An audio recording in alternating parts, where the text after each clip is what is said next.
Hey, folks, my guest today is Colin Earl. He's a software industry veteran with 25 years of experience as a developer, product manager, and CIO. He worked at IBM, General Electric, and three startups before founding Agiloft.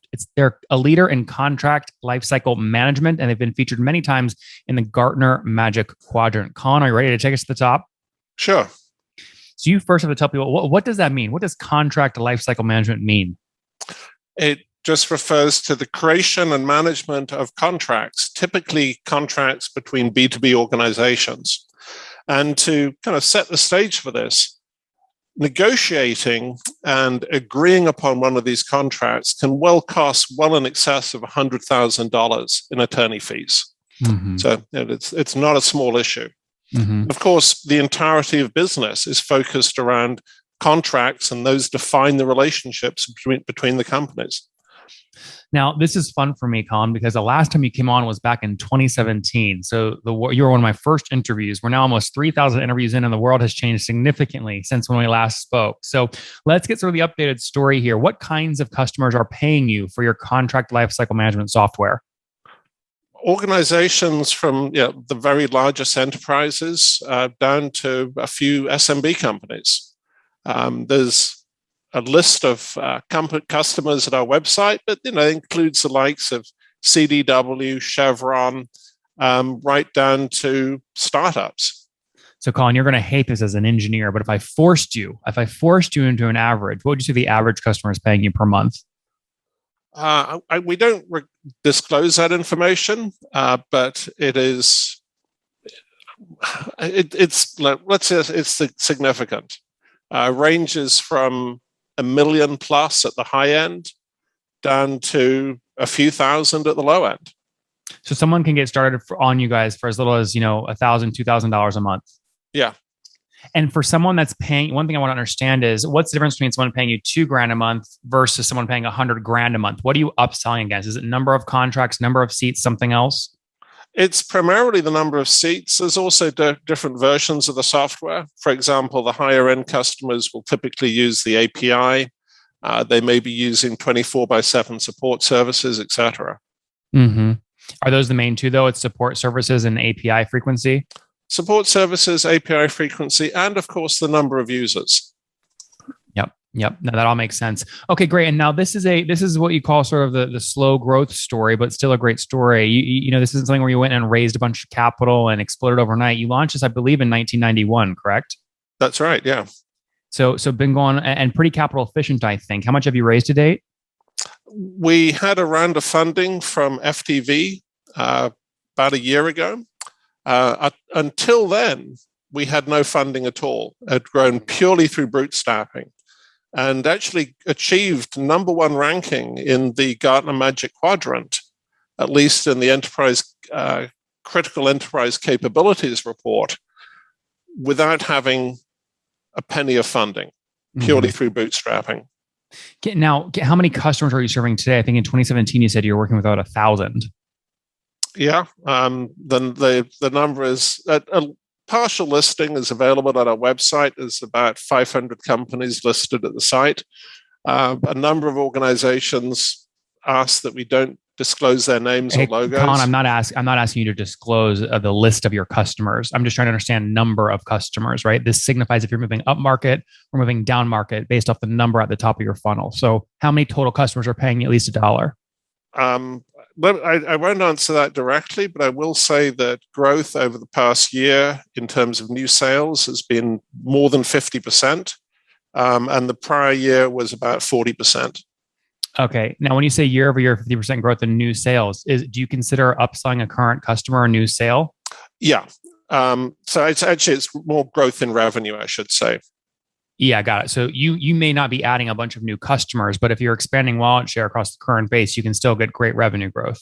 Yeah. And of course, we are adding a lot of new logos, but we're also getting a lot of demand from the existing customer base.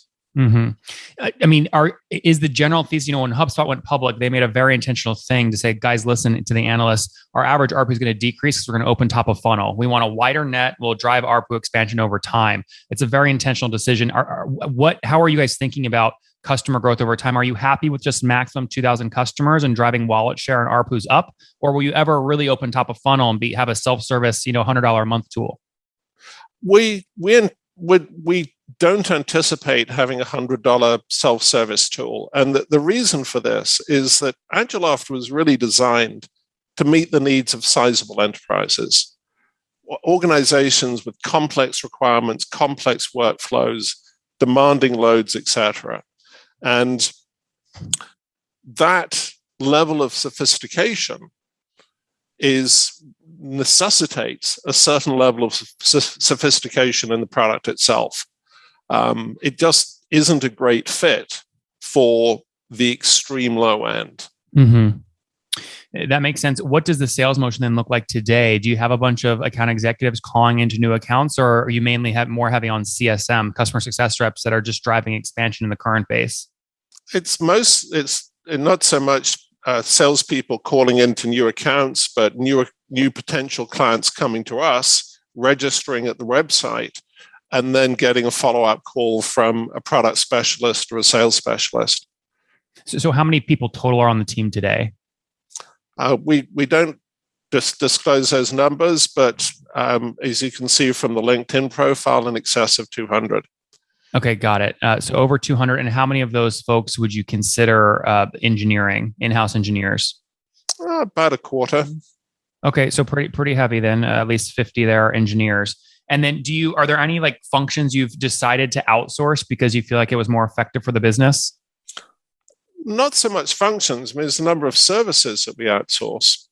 We don't run our own mail server, for example. We use the hosted version of Microsoft Exchange. Mm-hmm. We use AWS for hosting abroad. We offer hosting on AWS in Virginia as well. Yeah. So whenever you can use, and this is, I think, a general rule, when there's a commoditized product out there that's best of breed and backed by a significant organization like Amazon or Microsoft, you're almost always better using that than developing your own. Mm-hmm. Yep. Going back, Colin, to the backstory, it's rare you see a founder stay committed for almost 30 years. So applause to you to one startup here. But do you remember, can you take us back? Do you remember the year you passed $1 million run rate? Yeah. What year was that? It was back in 80, I think it was 89. Oh, so you didn't launch it was not 89, 2000, 2001. It was quite a while. And the reason for this is that if you bootstrap an organization, you have to develop some working capital. And we developed that by providing consultancy services. We then use that money to fund development of our first product, and then use the money from that product to fund development of the Agiloft suite today. Yep. So it takes a while. And if I had to do it again, maybe I'd raise capital at the beginning. Mm-hmm. Now, are you the sole founder, or how many founders are there? I'm the sole founder. You are the sole founder. Okay. So you kept 100% equity all the way up through the beginning of, 2019, 2020. Oh, no. The equity was shared with the employees. And, I think it's part of the Agiloft culture that every employee gets some piece of equity. And, when we had the investment from FDV, millions of dollars went to existing employees, as well as, of course, a fair chunk to myself. Yep. Before we get to the FTV stuff, because I do know that was obviously a big decision you made in the life cycle of the business. There's a lot of bootstrap founders that listen to this show, and one of the things they struggle with is when to set up that employee stock option pool, or should they just stick with dividends, right? And use free cash flow at the end of the year to incentivize them. How did you make that decision when to set up and incentivize employees with equity? Pretty much right from the beginning. We wanted. One of the core tenets of Agiloft is to align the self-interest of the company, the employees, and the customers. And one of the ways that you align the self-interest of the company and the employees is by giving them a piece of it. Mm-hmm. And so what was there? Again, there's people listening here, they want to learn from you, right? What percent did you decide on day one to reserve for, employee option pool? Around about 10%. And looking back, would you do the same thing again? Would you make it bigger, smaller? I think we'd do the same thing again. Okay, got it. So then over time, really all the way up, 20, 30 years later, you basically, you own, call it 80 to 90%. You use the option pool to incentivize key employees for their 10%. And that was until FTV was really the first, we'll call it, outsider on your cap table. Then is that right? Well, the initial option pool was about 10%. We expanded that option pool as the company grew. So walk me through that process. Why'd you have to expand? Did you just find yourself, you deployed the full 10% and there was still great talent you wanted to go acquire, so you need to add more? Exactly. Yeah. Yeah. So how'd you think about expand? Like, can you share sort of, do you double it or triple it or what? We look, well, what you do is you look at what will it take to make the company really attractive to a potential employee? How many such folks do we anticipate hiring on before we get to the next level of revenue?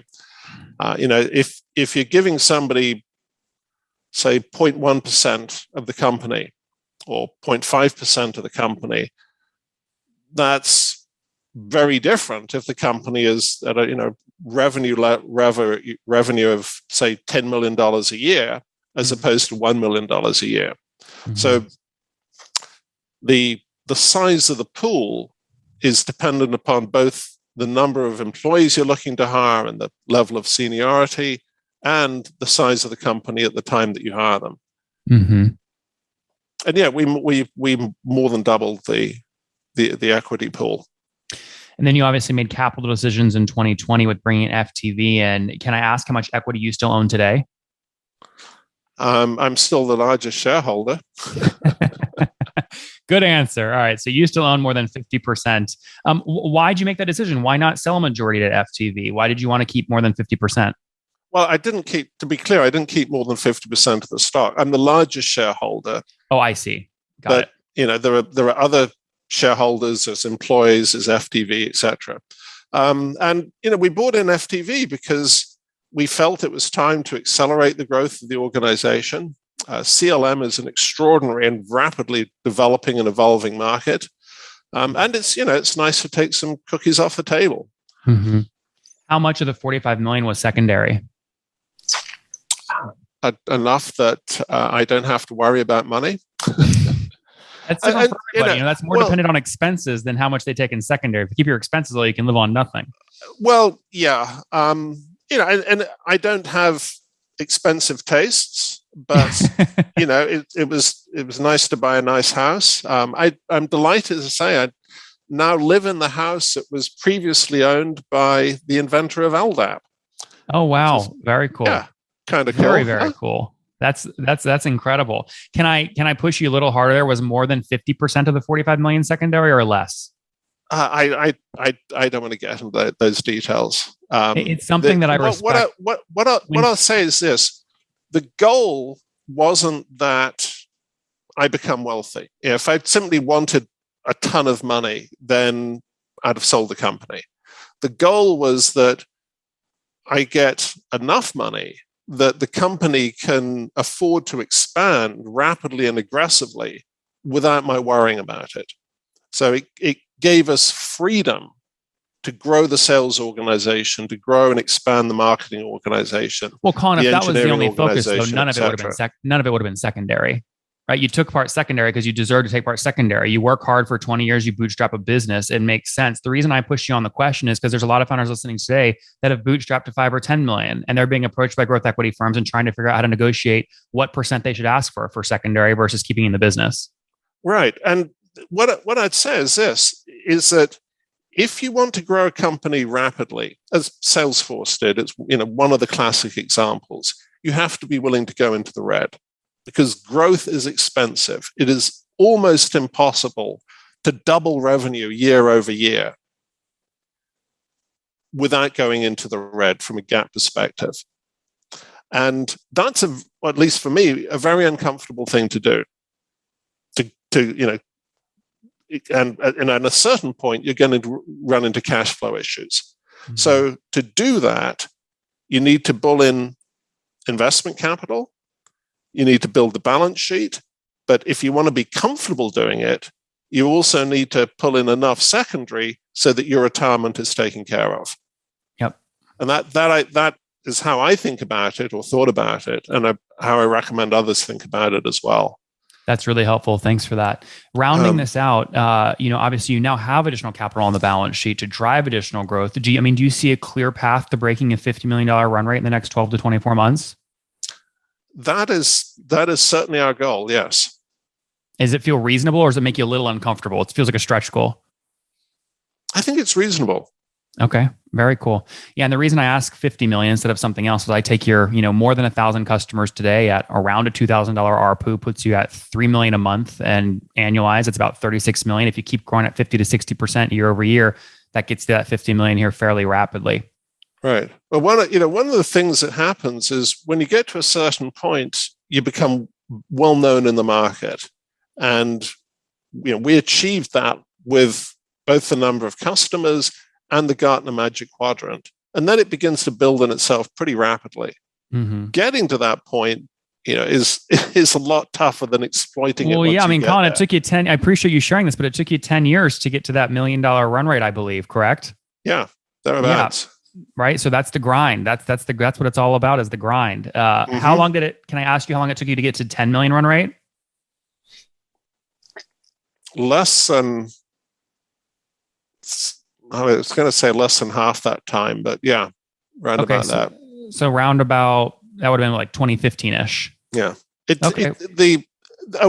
I'd say, there was the other factor, of course, was that we transitioned from being a consulting organization to a product organization. Mm-hmm. And as a product organization, you can grow so much faster. Yep. Why weren't you able? So call it 10 million in 2015, and now you're around like 30 or 40 million. Why weren't you able to grow faster in that period? Did you just sort of hit a roadblock where you needed to bring in external capital to take some other experiments, some other tests? Agiloft was focused on the platform because it's a no-code platform. It allows you to build any enterprise application. And one of the first applications we focused on was service desk support, which is a large market, but heavily saturated. And it's much, much harder to grow in that market than a relatively greenfield market like CLM. Mm-hmm. It was when we made the transition to focus on CLM, to put core development expertise into building the CLM platform, that growth really began to accelerate. Mm-hmm. And now today, with the additional capital and the expansion revenue you're seeing, is your net dollar retention above 100%? Yes. Do you have a goal there, or is that not important? Our goal is simply to make it as high as possible. But getting it above 100% is a comfortable place to be. Mm-hmm. And it's been above 100% for a number of years now. Yep. Can you get up to 120, 130%, which would be world-class compared to publicly traded SaaS companies? I think so. But it all depends upon the level of saturation you get with the initial sale. In some instances, people begin with a relatively small deployment for maybe one division of a multinational company, and then they grow from there. And of course, you get extraordinary multiples if that's what happens. Mm-hmm. If, however, you begin with an enterprise deployment across the entire organization, you're only going to get incremental growth as the parent organization grows. Unless you develop new product lines to sell into different functional roles at that logo. It does so. And that's one of the things which is happening, is that people, having seen success with Agiloft for CLM, are then looking to expand it for matter management, case management, etc. Are you building any new product lines outside of CLM?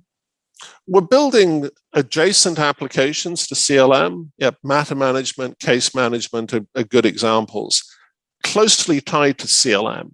Yep. They're processes which involve contracts, that involve negotiation and discussing between sites, but they're not kind of core to CLM itself. Mm-hmm. Valuation is obviously a sensitive topic, so I won't ask you what the valuation was when you worked with FTV. You probably can't answer that, but can I ask you, in terms of the multiple against your AR, was it more or less than a 10x multiple? It was more than a 10x multiple. Okay, got it. Like more than 20x multiple? Let's not. Unfortunately, not. Okay. Maybe Okay. it should have been. Fair, fair, fair. Okay, so between 10 and 20x multiple, that's helpful. Yeah. Let's wrap up Con with the famous five. Number one, what's your favorite business book? The Tipping Point. Number two, And is there it isn't strictly a business book, but it's extraordinarily helpful. Number two, is there a CEO you're following or studying? Yeah, Reed Hastings, extraordinary guy. Number three, what's your favorite online tool for building Agiloft? I don't really have an online tool Okay. for building Agiloft. It's developers.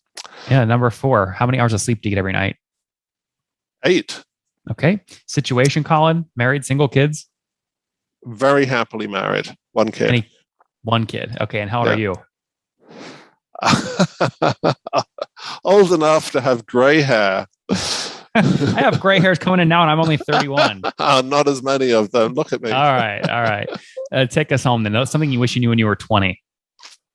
I think what I wish I'd known is that you really have to be, if you want to make a difference in the world, you have to be willing to reject the conventional wisdom.